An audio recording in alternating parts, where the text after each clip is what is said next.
Hello, and welcome back to the Agents of Helm podcast. Today, oh man, I already mixed up. Okay, let's do that again. Take two. Hello, and welcome to today's. Okay, take three. All right. Hello, and welcome back to the Agents of Helm podcast. All right, now see, you messed me Take up. four. Take four. I forgot I have my camera off. I'm over here doing the stupid take signs. Um, all right. Hello, and welcome back to the Ages of Helm podcast. Today's episode, number 39, is titled First and 10. Let's introduce the agents. First, we have the man, the myth, the legend, Malik. Yo, what's going on, people? Next, we have the young, beautiful, and talented Johanna. Hey. And last but not least, we have Lorenzo, aka Renzo, aka Double Hands. Say what's up to the people. How's it going, people? I'm ready to go. Ready to go. Jabbing, dodging, moving my neck. All right. All right. So in today's episode is First and 10. That's because we're going to be covering 10 topics. It's going to be kind of a game-like scenario here. Each agent's going to have 90 seconds to give me their answer to each of the questions. They'll be judged per round, so each question will be a round. So the two agents with the most points at the end of 9 rounds will be able to go to the 10th round, which is the championship round, and then the winner will get 60 to 90 seconds of FaceTime to rant, talk about whatever they want. All right, so enough talk. Let's get started. We have 10 topics, 3 agents, and 1 winner. Let's do it. All right, first topic. iPhone 6 has just come out, people. I know you're all happy and everything.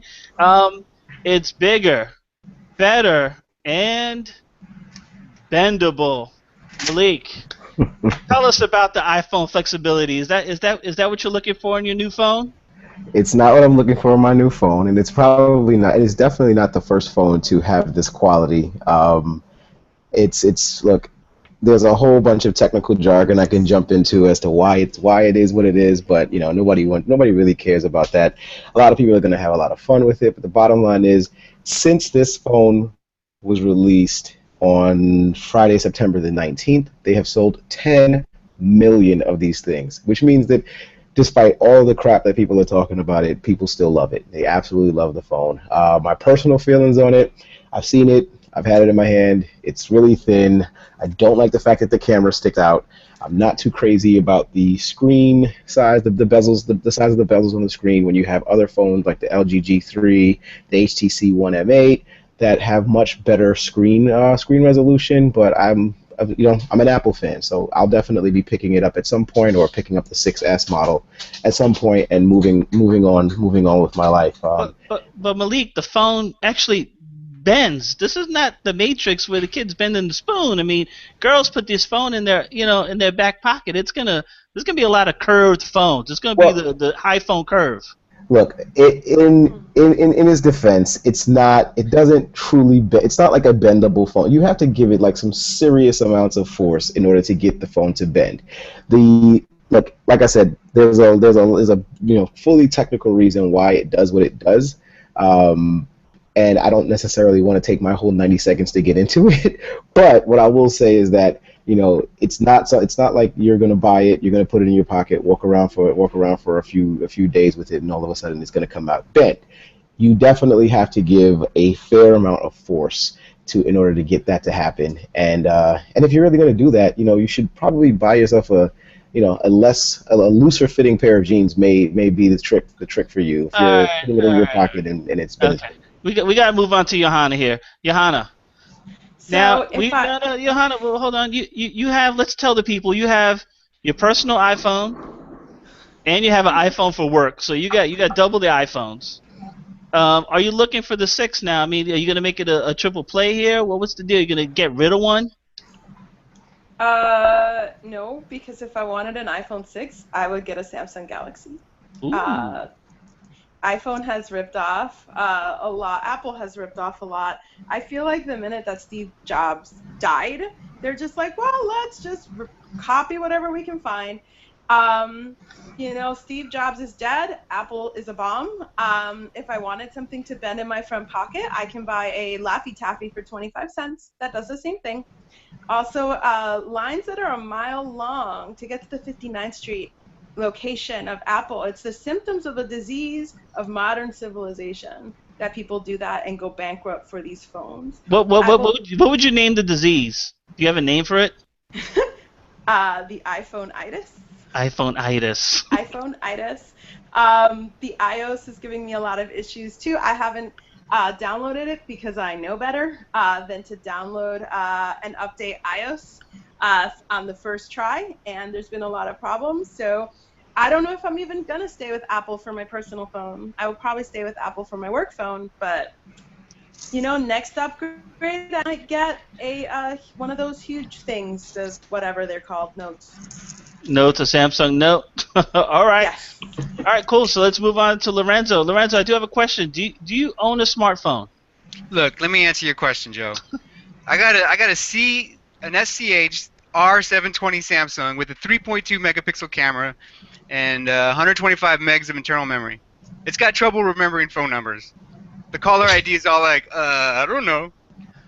So to answer your question, no, I don't really have a fancy phone. But if I did, I'd probably still get a Galaxy. It's got the higher resolution. It's got the higher resolution. It doesn't bend. I'm not stuck having to deal with the tyranny of iPhone. And they're charging $1,000 for 128 gigs of memory. Or you could just go get a Galaxy or any other number of phones and get a micro SD card with all the memory you want. As far as I'm concerned, iPhone users, that's a P on your head. It stands for pendejo. That said, the year 2014, the next big thing shouldn't be another cell phone, Where is my friggin' Call of Duty wrist computer? Where's my R2-D2 hologram projector? By now, I should be able to talk to the future on my cell phone. I mean, the phone/camera was a brilliant development back in the last century, but it's time for something new, some more slashes. Like, how about a phone/taser? Or a phone/car? Oh wait, a phone/car. They probably already had that, but still, you know what I mean. As far as I'm concerned, my personal robot should be answering my phone by now. That's all I got to say about it. Now you want personal robots. All right, so it's the year 2014, Joe. It's the year 2014. Why are we still getting excited about cell phones? Exactly. So you know what? Let's get excited about something else. Let's move on to the next topic. LeSean McCoy, running back for the Philadelphia Eagles, left a 20-cent tip at the burger joint PYT in Philadelphia. All right, so Lorenzo, we're going to stay with you. What's worse, a 20-cent tip or no tip? My question, Joe, is why is Charlie Sheen involved in all this? I mean, it's one thing to be cheap, right? And it's another thing to give a tip that reflects the service received. And it's completely another thing to be a dick waiter who puts a customer on blast after giving them shitty service. But there's Charlie Sheen. Well, Charlie's just trying to keep his name out there. But what's he going on? What's he got going on that he can be blowing his cash on stranger waiters? Well, the guy's got money. He's got anger management. He needs to be working on money management. Yeah, well, I think he's going to get a lot of money with anger management. Charlie Sheen needs to stay out of it, save his money. He's going to need it. I'm telling you. Eventually, he's going to mess up, and he's going to need that money. He needs to be saving it. As far as I'm concerned, if you want to give your waiter a 20-cent tip because they gave you crappy service, that's fine. That's making a statement. But on the other hand, you got to expect some blowback. And on the other hand, being a waiter who does that, then you got to expect some blowback in the other way. That's some bad publicity for you, for your restaurant. If I was the owner of that restaurant, I would be a little bit upset with that waiter for even putting that information out there. That's his own private, personal information that is on that receipt, and he sends it out to people. As far as I'm concerned, if I was the owner of that restaurant, that kid would be fired. All right, so Malik. How would you have handled the poor service? Well, look, let me first mention that the kid that posted up the picture, he was nice. He was kind enough to scratch out the last 4 digits of LeSean McCoy's Visa card. So the guy's information is not going to get out there into the world. On top of that, Charlie Sheen. Remember, Charlie Sheen got ordered, like 90 episodes of his anger management show on the FX channel before the damn thing had even aired more than 2 episodes. Like, they ordered a slate of 90. The damn thing is already in syndication. Charlie Sheen's not going to be hurting for money anytime soon. And so whatever he wants to give me, I have no problem. He can just throw money at me if he wants to. I have no issues with that. As far as LeSean McCoy is concerned, 20-cent tip, I would have preferred to just have given no tip at all myself. Would have went to the manager and do all of that stuff, and would have made a big scene about it. Especially because, look, I'm LeSean freaking McCoy. Okay, if I walk into a restaurant and this is a restaurant in Philadelphia, I play for the Philadelphia Eagles. Everybody knows who I am. I am the truth out here in these parts.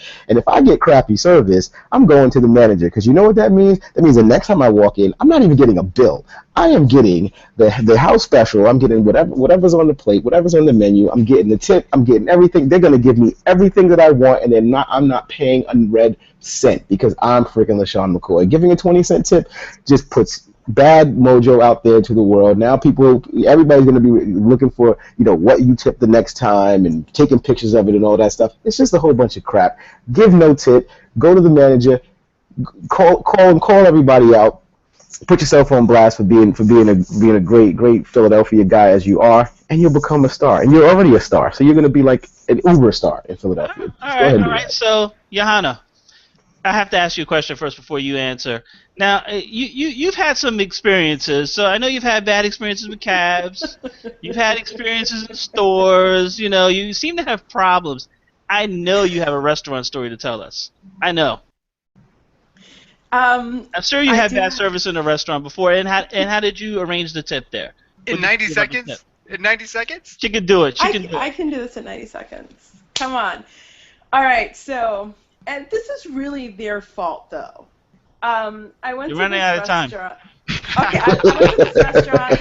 I don't want to shout it out, but it's Heartland Brewery in Times Square. I needed a hamburger really badly because I was anemic at the time. I ordered a burger. Yes, all the sides at this place are fucking a la carte. Like, this isn't fucking like Smith and fucking Walensky. It's some place in like Times Square. Give me a fucking break. So, but I still ordered my tater tots with my cheddar sauce and my burger. And then the guy comes, he brings me the check, and the check, like, it has, like, suggested tips on it, and he had circled it, and then, like, underlined the 20% one and written thanks. And I was like, the nerve of you. The fucking nerve of you. First of all, I am the most sucker tipper ever. I will give you 20% if you say my name correctly. I am a total sucker when I tip. So for him to do that was just, so I didn't leave him a tip at all. I'm No like, tip. No tip. Like, that is fucking rude. Well, to be fair, Johanna, your name is not it's not simple to pronounce. So I think I would deserve a 20% tip if you don't, just for trying. If you don't tell me ahead of time. No. But this guy passive aggressively circled the tip suggestions on the check, underlined 20%, and then wrote thanks. Wow. All right. So Malik, hold on. Sorry, 1 second. Malik, you're coming in really hot now for some reason. Too loud? Joe? Too loud? Am I coming in too loud? I can turn my thing down. You are a little loud. Yeah. No, I can. It's amazing. Hold on. Let me lower her. Let me see if I can lower my volume here. That sounds better. Is this better? Sounds good. Sounds good. All right. All right, Lorenzo, you'll just take that out. Anyway, all right, moving on. So, we've suffered quite a bit in the last month or so. We lost a good number of celebrities in between August and September. With Joan Rivers and Robin Williams. Over the weekend, we lost football player Rob Baronis in a car accident. So, if you guys were in a celebrity death pool, who would you pick next? Johanna, we're going to start with you. I'm going to pick my man, Rick Ross. He has all sorts of health problems. He's had like 50 seizures. He has heart issues. And everyone knows if you lose weight too quickly, you can actually exacerbate your heart problems. When I saw him in March, I went to see his concert. he was fat. Okay, he was a big guy. He's as big as he's always been. 3 months later, he's a skinny mini. So there's some sort of amphetamines going on, or whatever the case, depriving himself of food. It's going to cause heart issues. So if this happens, I will definitely be riding with $2 million worth of Monopoly money on the I-95. Oh, all right, Renzo. All right, so let's forget about Jerry Lewis. Let's forget about Zsa Zsa Gabor. I'm thinking about Fidel Castro. Mostly, He's not dead yet. he's still alive. He's not dead yet. And what I'm thinking is that if he does die, that might just be what we need to end the embargo on Cuba. Because as far as I'm concerned, that embargo is not helping anybody.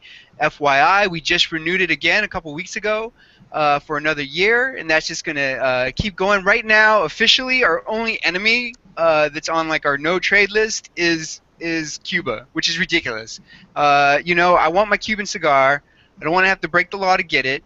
And the fine people of Cuba deserve, all that comes with being a trading partner with the U.S. So if Fidel does bite the bucket, maybe that'll. I mean, Obama's already been on record as saying that he thinks that the embargo should be repealed.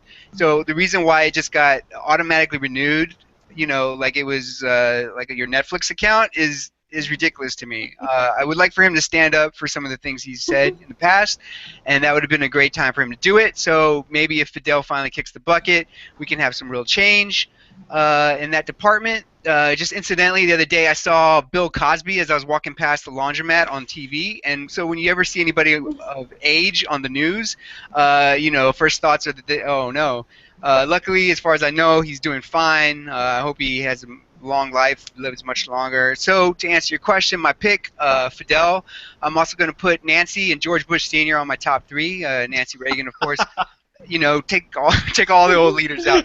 And and I saw, I was looking at these lists, and I saw that Amanda Bynes is actually on somebody's list.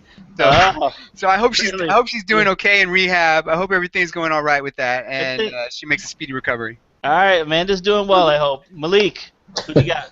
So yeah, I mean, I was kind of going down Lorenzo's path with going with the older people. So one honorable mention before I jump into my person is Hulk Hogan. With all those steroids that he's done over the course of his career, over the course of his life, how he's not dead yet is an absolute marvel of American science.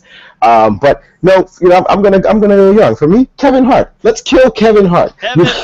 You cannot look. No, listen. He's at the absolute pinnacle of his career, right? So it would be perfect for him to die right now, so that we can remember him as he is at the top of his game. We hate. I hate one of the things I hate for all these comedians is when they're really great, they're really on top of their game, and then they have this like swoon song where they completely fall from the face of the earth. Look what happened to Martin Lawrence. He got fat. He started running around naked and doing all kind of crazy shit. Eddie Murphy just started doing a whole bunch of kids movies. Like, I want to leave Kevin Hart where Kevin Hart is right now. Let's leave him at that top of the food chain, comedians, and let's kill him off. And then let's kill him off in a funny way, so that when he dies, it's actually like, hey, remember when Kevin Hart died? And 6 months later, after the whole thing has happened and people are cried their eyes out, 6 months later we can actually look back on it and say, huh, that was actually pretty funny the way Kevin Hart bit the bucket, and then we can go back and probably appreciate some of the crappy movies that we've seen. Look, the fact that he's still alive is the reason why I hate his stuff, because I know more of it is coming. So maybe when he dies, I know that stuff will never appear again. So I'll be okay with him, and I'll be like, oh, Kevin Hart wasn't a bad actor. Yeah, if he dies, you'll be exposed to countless views of Think Like a Man 2, I'm sure.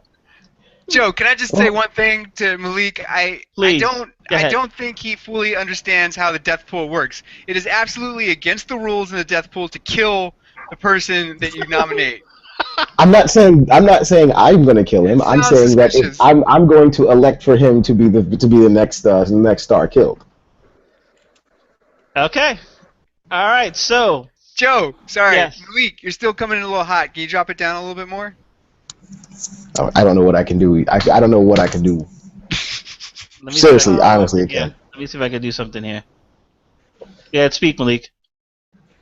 Is this better?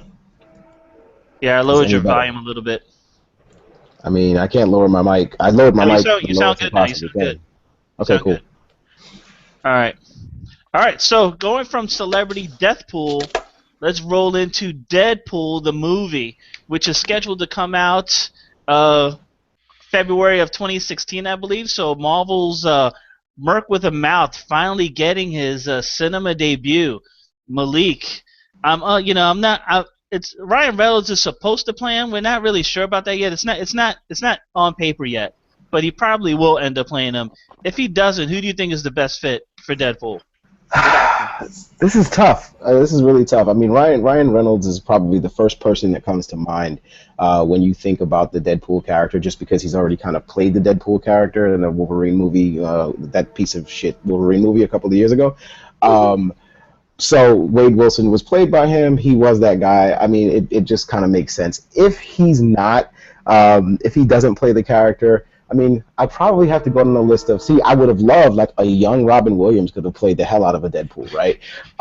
Really? Like seriously, like that kind of character. I mean, when he's got the mask on, it's all about the personality. Like I don't really care what he looks like, as long as under the mask, it's the personality, it's how it's projected, right? So it's just going to be that kind of level of really funny but kind of insane, a really big asshole, homicidal maniac type of character. So, there's really just not a lot of guys who can do it. Personally, I don't even think Ryan Reynolds can do it very well. But if it's not going to be him, I would say let's go to the doldrums of the acting pool and just pick somebody out that nobody's going to expect. Look, Heath Ledger played the Joker. Nobody expected that to happen, and it wound up being absolutely amazing. We had other characters being played by. Bane being played by Tom Hardy or whatever, it's Tim Hardy, whatever it's Tom Hardy, that's right. Tom Hardy. Nobody believed that Tom Hardy. Nobody really saw Tom Hardy as Bane, but he did a great job at it. So let's just go to the doldrums and just grab somebody that we're not expecting. Some unknown actor, someone we haven't heard of, give me somebody we haven't heard of. Yeah, give me somebody we haven't heard of. I'm really tired of just like don't throw Ben Affleck at it again. I doubt we're gonna see Ben, but Lorenzo. So we're undecided on who should play Deadpool, but what villain do you think should be his nemesis in the movie? Deadpool's nemesis? Yeah. Who do you think it should be in the movie? Who should be the villain? Well, I mean, would it be possible to make the Wolverine the villain? That's what I would like to see.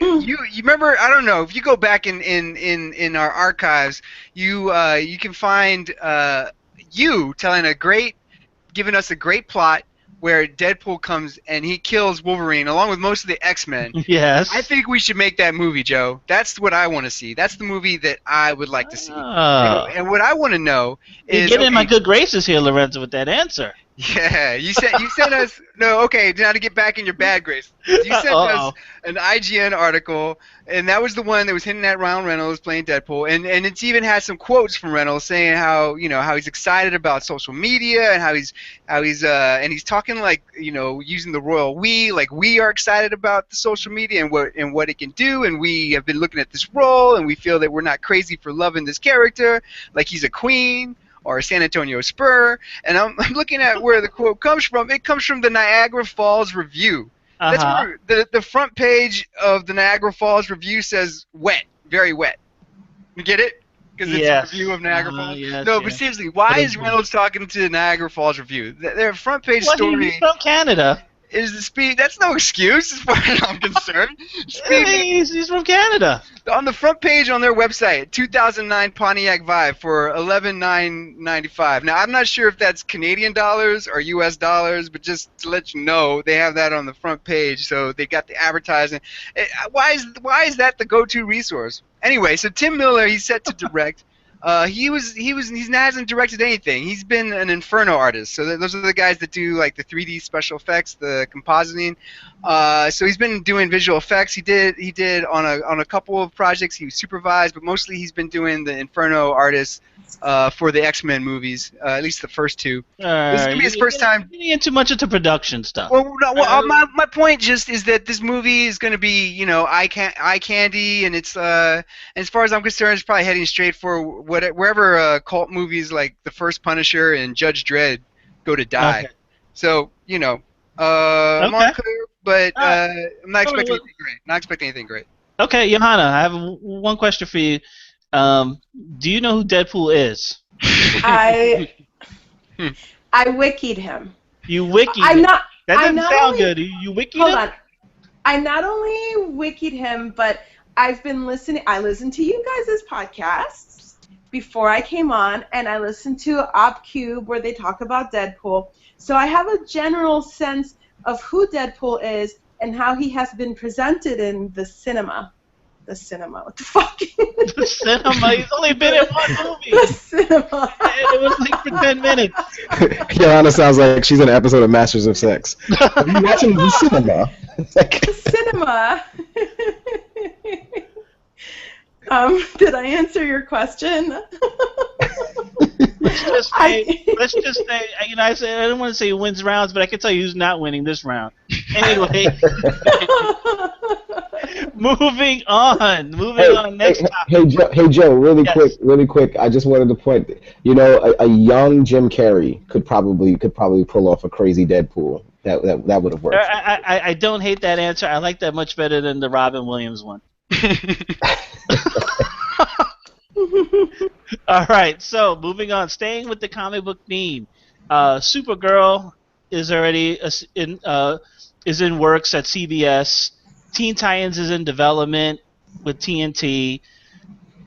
Machinima, I hope I pronounced that right. Machinima is going to do a Justice League animated series. You may know Machinima from the Mortal Kombat live action series. Yeah. So, I mean, guys, just a question: Are you getting scared that TV will be saturated with shows based on comics? I mean, is it a good thing? Is it a bad thing? Lorenzo, what's your take on that? I think in general the key is always going to be quality content. Interesting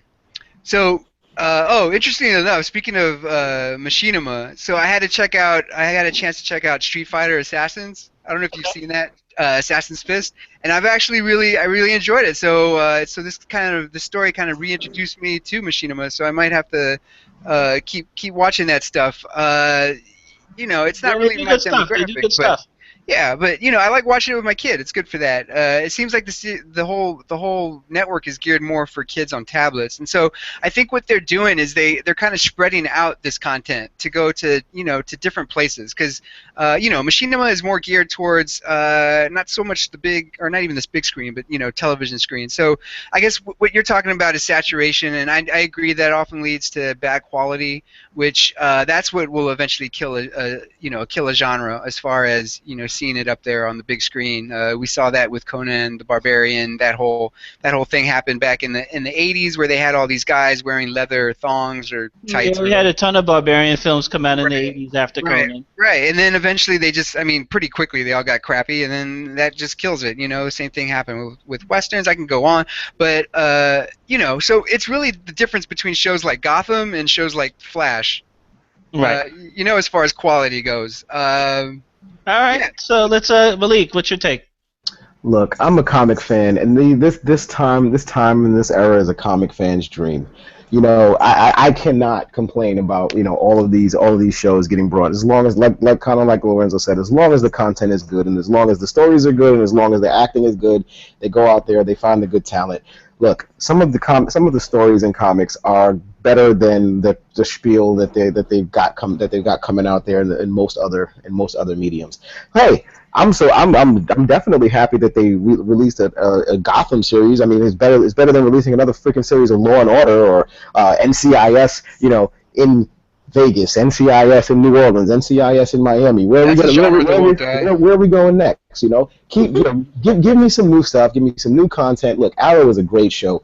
Smallville was a good show for a couple of seasons, Inside and Out.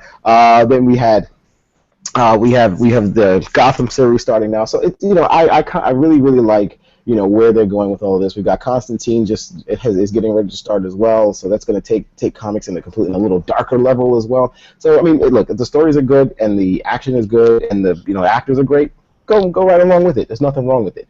It's not going to it's going to definitely connect. The good thing about it is it's going to connect the generation that read comics back in the 70s and the 80s and the 60s to the generation that's reading comics now, and allow everybody to kind of join in on the fun. All right, Johanna. What's your take on it? Yeah, I mean, I think we have, like, so much time comics and graphic novels have not even been seen as valuable media. And we've come into this era now, which it's just all over the place. And it makes me so happy. I think we should not be bitches and kill their vibe, because it's really, it's just really awesome to see. I personally am still hoping for an adaptation of Sandman. I don't know if you guys have read Sandman. I'm aware of it, but I haven't. I can say I read it. Yeah, so it's great. Neil Gaiman has talked at length about just how adapting his stuff has led to dead ends. Apparently now Jason Gordon-Levitt is attached to a Sandman adaptation. I'm not holding my breath. We've been waiting literally, like, hardcore Neil Gaiman fans have been waiting literally for decades for this. Maybe this is the time, now that comic-based series. I would love to see a Y the Last Man series. Like, I think I would probably just, like, lose my shit for, like, 4 hours just in a corner if I found out they were adapting that. Well, mind you. Well, so in conclusion, let's hope for a Sandman adaptation. I'm excited. All right, do you guys think that, in their haste to get these shows out, like Lorenzo had pointed to earlier, that we're going to get a lower quality content because everybody's just trying to throw these heroes on TV? It's completely possible, but we're getting lower quality content as far as regular shows too. Like Shonda Rhimes just keeps throwing out shit every week. And, eventually her crap heap is gonna start piling up too. So hey, it's gonna happen to the comic world. It happens everywhere else. All right. Good one, guys. All right, so moving on. I hope you guys saw the John Wick trailer. Have all of you seen it? Yeah. I did. All right. A little bit of it. I don't like Keanu Reeves. Keanu Reeves' new action movie. I saw it. I fell in love with it. I'm dying to see it. Johanna, you've seen the trailer. So my first question to you is, you know what drove Keanu Reeves crazy? They killed his dog. Yes. What would you do if they killed your cat? How far are you willing to go? My cat is a really bad example because he is like 10 years old. So first of all, like, so you say because your cat's going on its way out, it's okay? It might be considered euthanasia and not murder. Me and my cat have a not a good relationship. But if I owned that puppy, that little adorable beagle, doing it, I would be absolutely devastated. Also, can I say one thing? This movie had almost everything I would ever want in life. It had muscle cars, puppies, John Leguizamo, and Jean Reno, but it looks stupid. What? You're banned. I'm banned? I'm joking. He's just like, I'm back. Like, He's every back. 5 minutes. I think that only works if you're a rapper, to say that often. So, to summarize, how far would you go for your cat? So you're not going to go very far. You're not getting revenge. Is that right? No, I'm not getting revenge because of my cat. I might take it to the pet cemetery and give it a nice burial. Maybe I'd play some nice music, and then I would go home and I would go get a puppy because that's what I really want. Oh, all right, Lorenzo. Is Keanu back? Do you feel like he's back after watching this trailer? What do you think? I think he's not there. All right, so then we're going to skip him. Let's go to Malik. Malik, based on the trailer that you half saw, do you think this movie is a must-see? I think this movie is a must-have see. I'll watch this movie. I'll watch this movie until I can no longer stare at Keanu Reeves' deadpan face. Look, the fact of the matter is the fact that the way that he is able to kind of move through movies without actually showing a hint of like expressing anything. Like I wouldn't care. I would have sworn he didn't even love the damn dog. He never smiled at it. Right? He never smiles at it. It's a short trailer. We don't know that. he may be kissing this dog up and down. And look, and Joe, if that happens, I will change my tunes. But I completely don't believe that that's going to happen. Man, look, the bottom line is, look, I like these types of movies. Revenge flicks are great. They're cool, but you know, it's Keanu Reeves. He kind of rubs me the wrong way. I haven't even watched The Matrix Part 2 or Part 3. I can only watch the first Matrix because I can't really stand him in the next two Matrixes. So, or Matrices or whatever they're. Yeah, I think that's proper. Matrices, yes. Matrices, whatever they're called. So Malik, you're out for the Bill and Ted, the third installment. Is that right? I am definitely. Oh yeah, I won't make that. Okay, I'll have something to do that because day. it is happening. That's happening. I'll have something to do that day for that month and a half while that's in the theaters. Yeah, you'll be washing your hair, right? Washing your hair that day. Absolutely. Guys don't know Malik is bald, guys. All right, if you listeners. All right, Lorenzo's back. So, Lorenzo, you're back, but is Keanu Reeves back with this movie?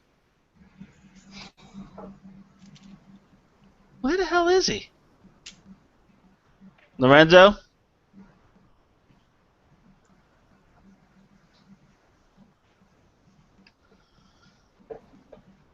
Man, he's holding up the works. Can you hear me?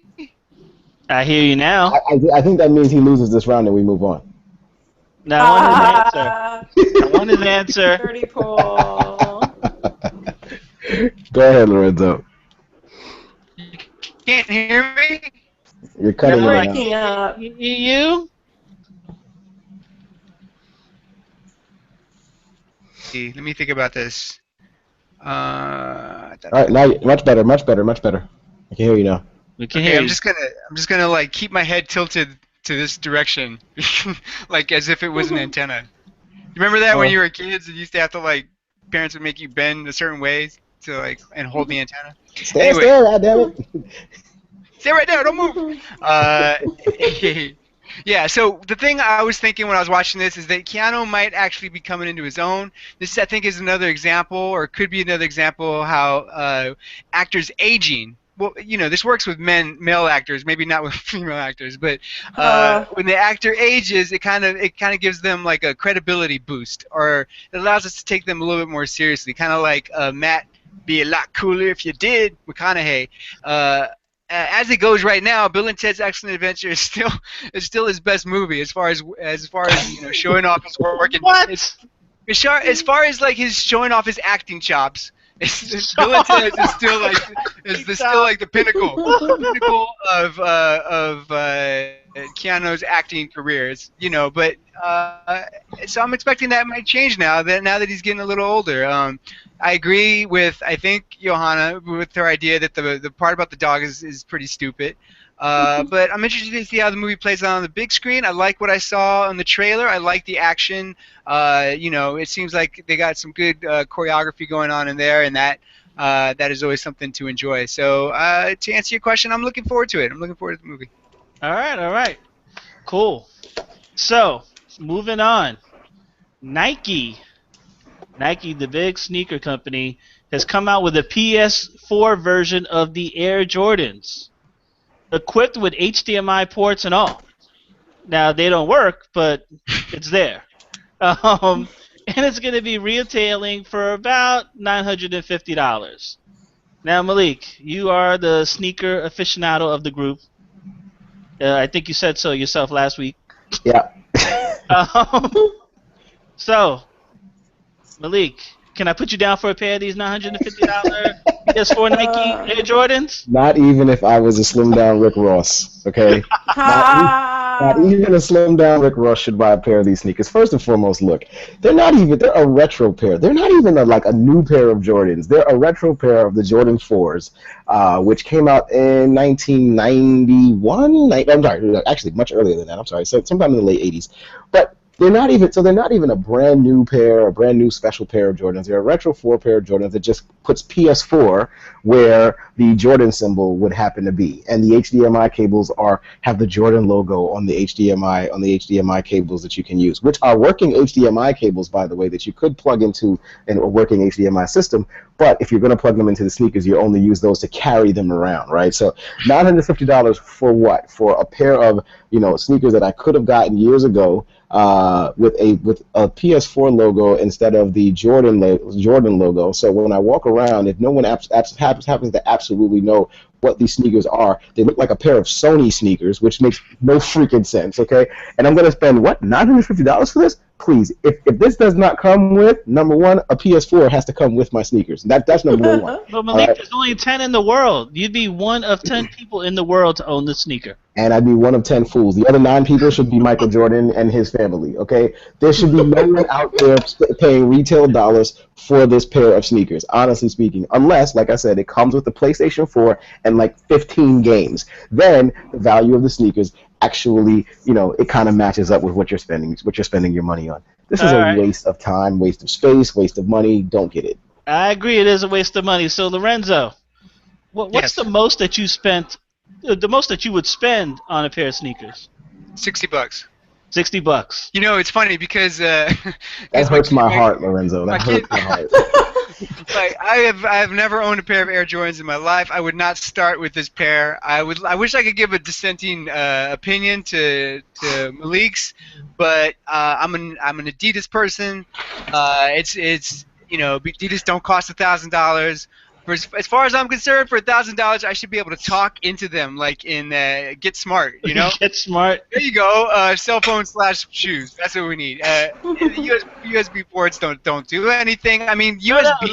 No, Lorenzo, you can use the HDMI ports. You plug them in, then you got a pair of nunchucks. I'm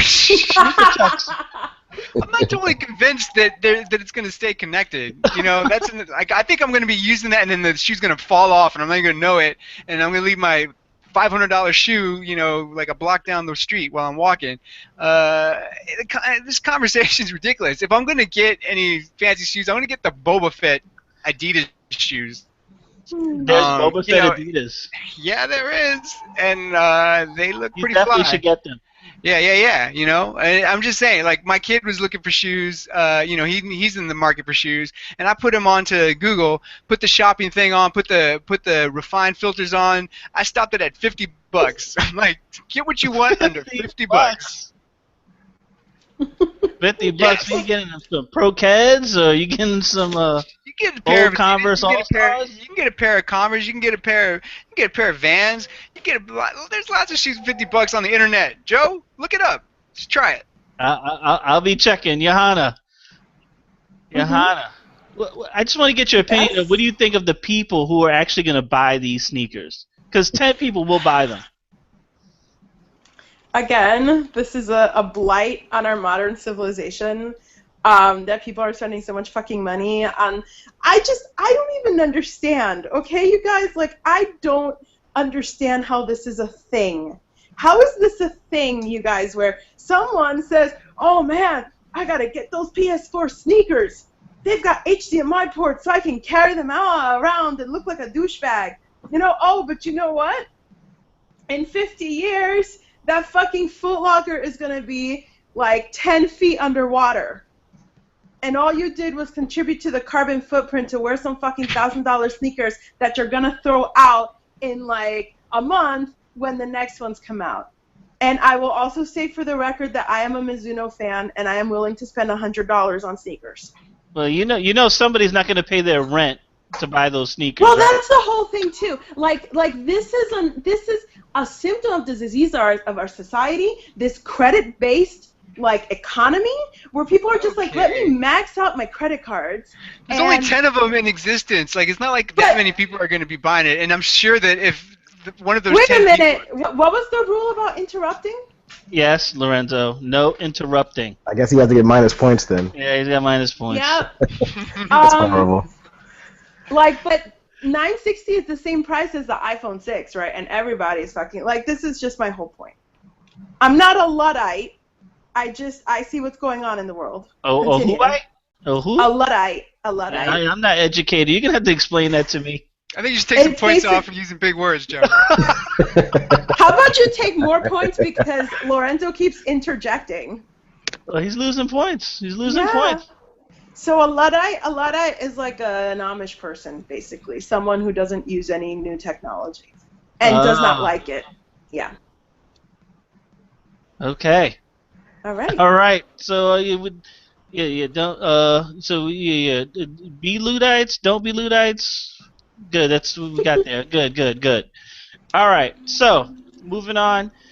I originally wanted to talk about True Detective, but now I don't. I want to talk about something else. So, have you guys read the article? I don't know if you had time to. If you've seen it around. No. This woman allegedly read what you told him to read. He's not going to read. Yeah, exactly. Switched it up. Spoiler alert. Switched it up.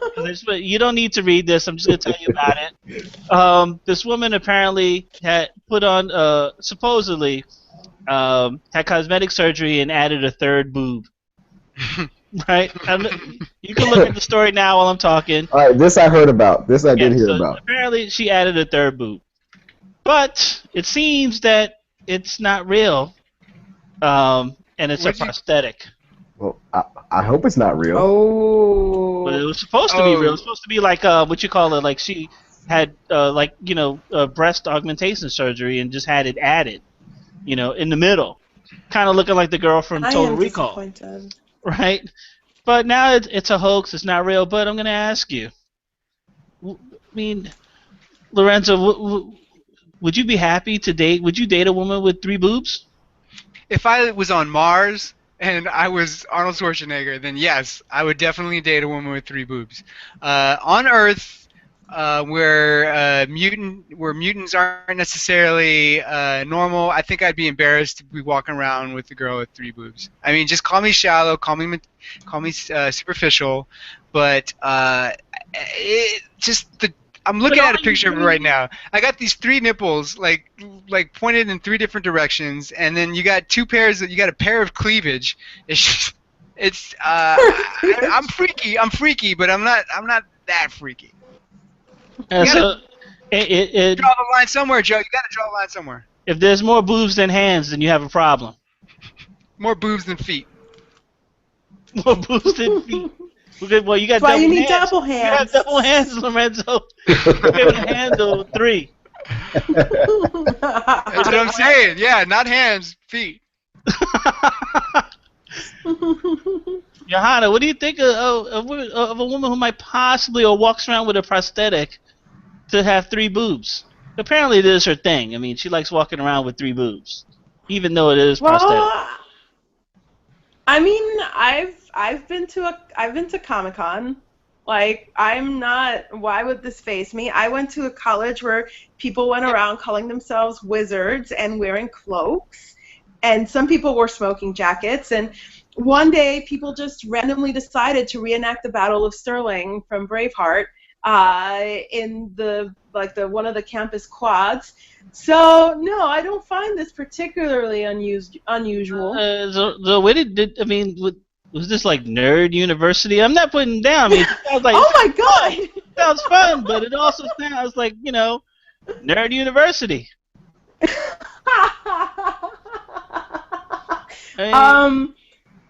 Kind of, yeah. It was kind of. But I mean, it was like Nerd University, yeah. Like, I mean, yeah, it was Nerd University. Sure. Yeah. All right. Malik, I'm gonna ask you the same question as Lorenzo. Do you have a problem with, if you really would you date a woman with 3 boobs? If you weren't married, obviously. Hey, look, I look, add whatever you want to your body. My only rule is it functional? It has to be functional. It has to be something. You have to be able to do something with it. Look, I'm a creative person, okay? I want to find something to do with 3 boobs. We're definitely gonna figure something out. Like, we'll figure out how to make this work in the bedroom. I have no problems with that. I'm gonna have a woman out there that nobody else is gonna have. And if you're gonna have three boobs, two penises, three balls, whatever you want to do with your life, go right ahead, but make sure it's functional. If that thing shoots acid, that's awesome. Okay. If it's something where it's like if it's a prosthetic where she could like take it off and throw it at people, like she's getting robbed or something like that, she takes off her boob, she throws it at the guy, knocks the guy out. Like this is gonna be a functional thing. I'm turning her into a new superhero. Okay. So we are outfitting her with the new costume. She's gonna walk around with this costume, and then you know what that third boob is gonna do? That third boob is gonna sit outside of the costume. So Wonder Woman's she's gonna have the Wonder Woman cleavage, and then the third boob is gonna stick out, and it's gonna be like maybe we can make it like the boobs from the women in Austin Powers, in the Austin Powers movie where they had the little guns. The guns. We can shoot. Look, dude, we can make something happen out of here. A femme boob. Yes. Yeah. We can do something with this. I mean, we just gotta get a little creative. We gotta and hey, look, and is it sexy? Probably not. But guess what? Doesn't really matter. I got the three boob chick from Total Recall. Do you realize that I got the three boob chick from Total Recall? I wanted the three boob chick from Total Recall, and I got her. I'd be happy with that. I wouldn't marry her, but I definitely would date her. I definitely date her. You would marry her, but you date her. Yeah. All right. Joe, just for the record, Malik won that one. Yeah, he did. Yeah. Okay, so to the ninth round, our ninth question. All right, so Gotham premiered Monday. I liked it very much. I thought it was pretty good. I definitely will be watching it. But let's start with Malik. Let's start with the character of Fish Mooney. What were your thoughts on Fish Mooney?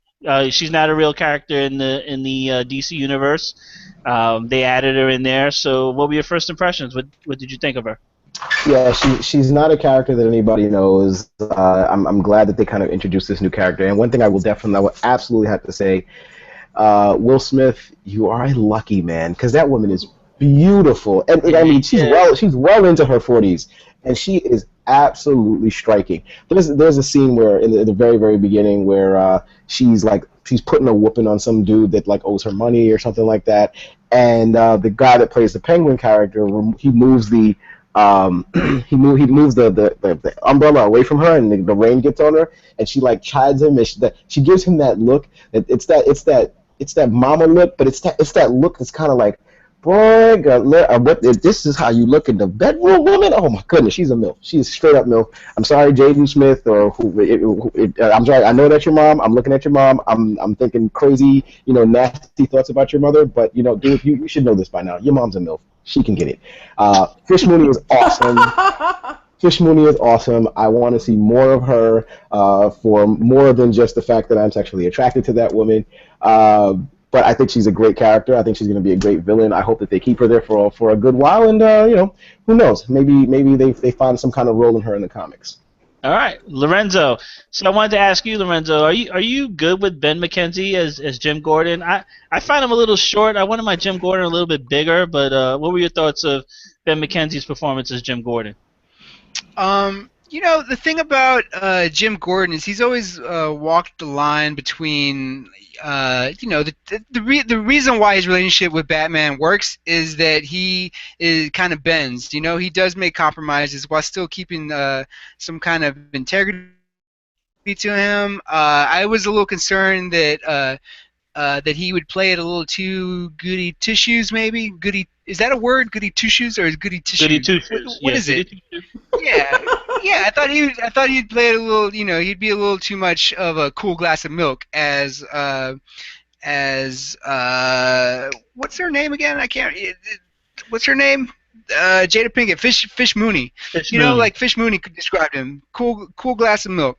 But you see that he does get his hands dirty pretty quickly in the series. So I'm excited to see how that works. Overall, I thought the backdrops looked incredibly detailed.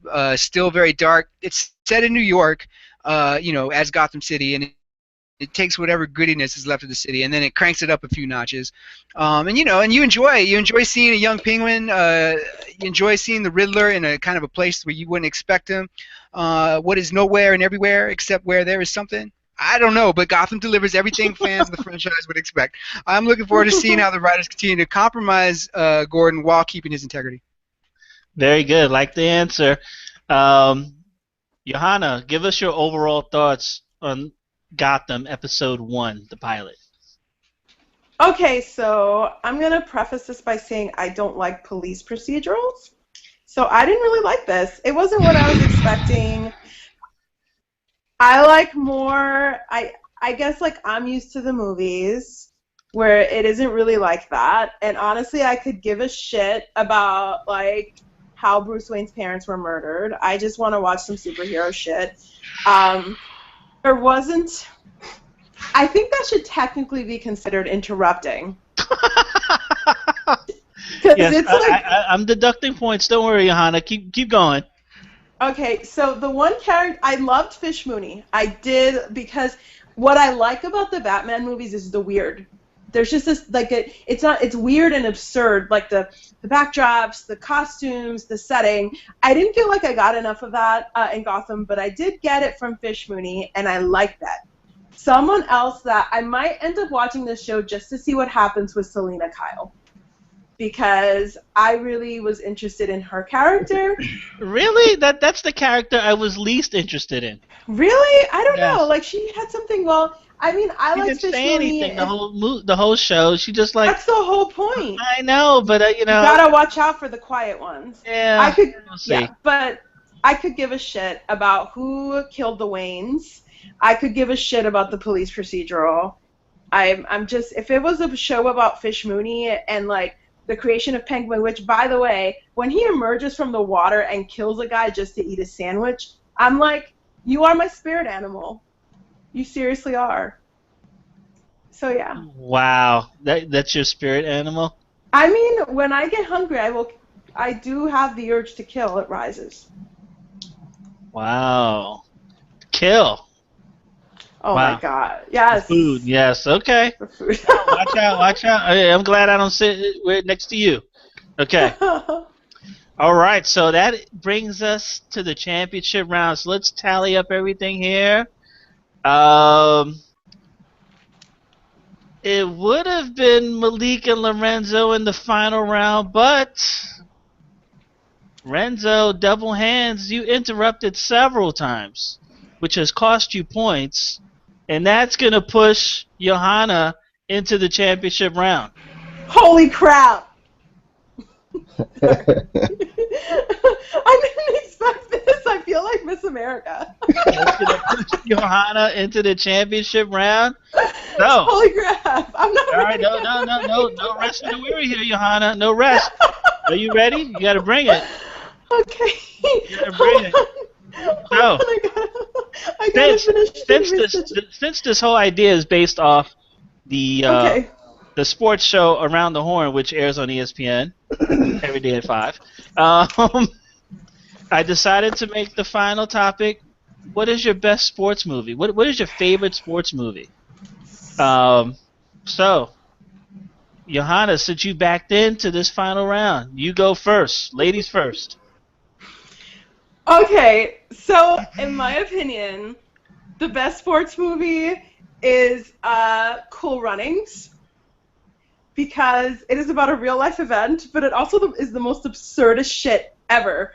Okay, so you have John Candy playing the coach, and he's trying to get these 4 Jamaicans together, and there's Dougie Doug like singing random songs, like he's like, some people say, you know, you can't believe Jamaica, we have a bobsled team. We got the Wonder Reese and the One Junior. Sanka, the fastest of Jamaican sprinters. I'm using all of my time for that. I'm sorry. So it has the usual like rhythm of a sports movie, but it's like really funny. Like at one point, I don't know who says it, but one of them says, "Whatever's wrong with you is no little thing." I use that all the time.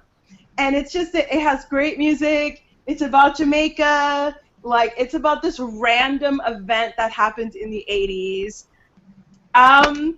Feel the rhythm. Feel the rhyme. Get on up. It's bobsled time. All right. Okay. Let's stop you there, Malik. Go. It's actually interesting that she went with a movie that's kind of like a comedy, inspirational story. That's great.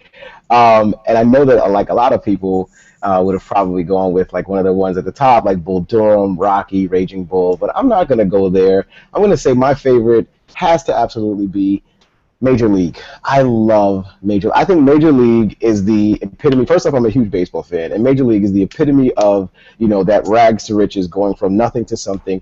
And probably the best scene of any sports movie is when they get the big cutout of the owner and they put it in the middle of the locker room. And every time they win a game, they get to strip a piece of the clothing off of this evil succubus of an owner who's pretty much just trying to make money off of them so she can move them out of town and get them out of the city of Cleveland. Like the Bob Uecker references, everything from the intro to Wesley Snipes. Fuck you for not coming back for the second one, you dirty bastard. But but you were great in the first one. Everything from just the introduction. Look, that's my favorite Charlie Sheen movie, and I love Charlie Sheen, and I completely love when Charlie Sheen is throwing the ball and he's like, he's all over the field until they get him like these funky, disgusting pair of glasses, and he becomes like the greatest pitcher ever. Look, Major League is an absolute rags to riches classic. I love it. I can watch it all the time. My kids love it. My wife actually likes it, and she hates sports movies. So Major League for me, #1 overall. All right, time to choose a winner. Hold on, Joe. You gotta at least give me like an honorable. Let me give my answer. I understand I'm out of the running, but come on. All right, Lorenzo, as someone who has no shot of winning this, please go ahead. Tell us what what is the best sports movie ever? Kingpin.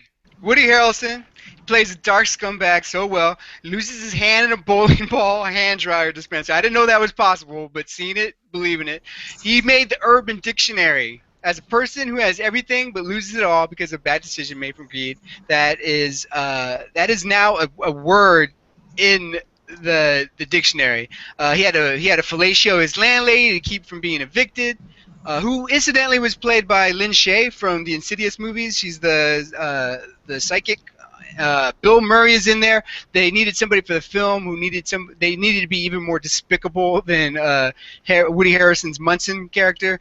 And in other words, they needed Murray, who played an unforgettable Ernie McCracken. And you try to tell me you didn't want a bowling ball with a rose in it after watching Kingpin. And nobody rocks the comb over better than Murray. It's got Randy Quaid in it, so for a movie to work, you need to have a dynamic character, and there's not too many characters that change as much as Ishmael. So he went from innocent to hustler. We experienced his highs, we experienced his lows, and then in the ending, you got the. So I feel like for a movie to be truly great, only in defeat do you have a truly winning movie. Like Rocky, losing by decision. Like the champ dying. Like the wrestler flying through the air towards certain doom. Now you're going off. Is it Kingpin? Roy, no. And that's what they brought in with Kingpin. I'm telling you. Right. Roy ends up finding the true victory. It lies in friendship. And Murray, by the way, actually bowled 3 strikes in a row at the end of the movie. That was the special effects. That was Bill Murray actually bowling 3 strikes on the first take at the end of that movie. So that was a genuine feeling of obnoxious glory. That's going to go down in the history books as one of the greatest come-from-behind victories ever captured on film. So decision, Kingpin takes a 7-10 split for the win. All right. Okay, during Lorenzo's time, I've come up with the winner. And I'm gonna have to go with Malik because I love Major League. Yay! I love Major League. So Malik, you get 60 to 90 seconds of FaceTime. Go for it. Look, so first and foremost, thank you very much for everybody for joining and everybody for participating. But Joe, I predicted this 2 days ago. I believe that's what it was. I predicted this victory was going to happen. Look, in true sports fashion. I know this is based off a sports show, so in true sports fashion, I want to say thank you. I want to say thank you to number 2 shortstop Derek Jeter of the New York Yankees. Thank you for doing 3 things. Thank you for showing me how not to retire. Thank you for showing me how you can age so quickly in the span of well under a year.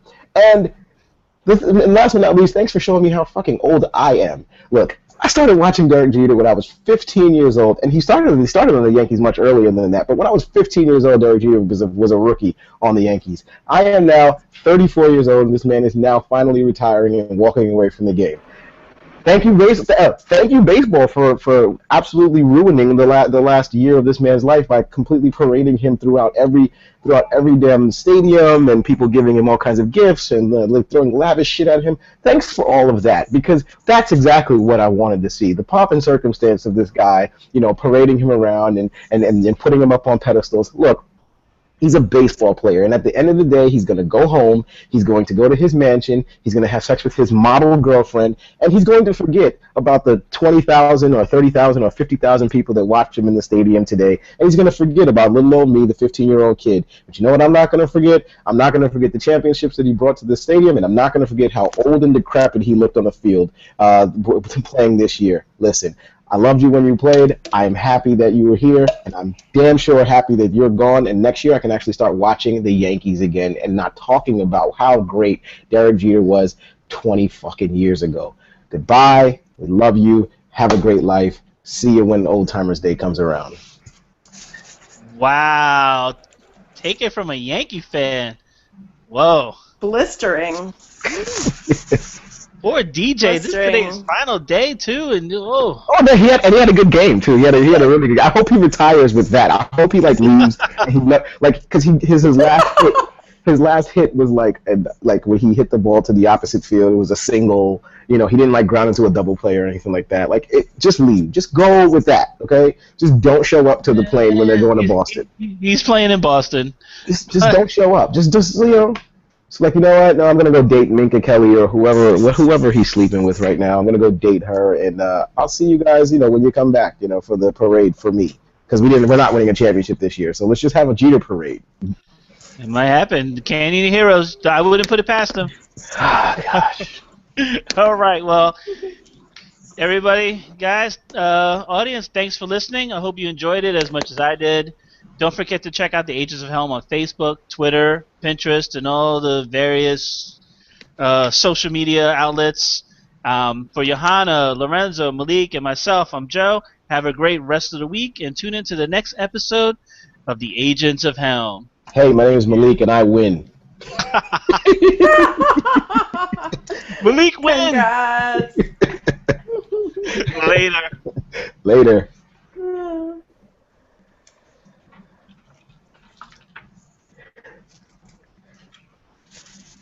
How did I know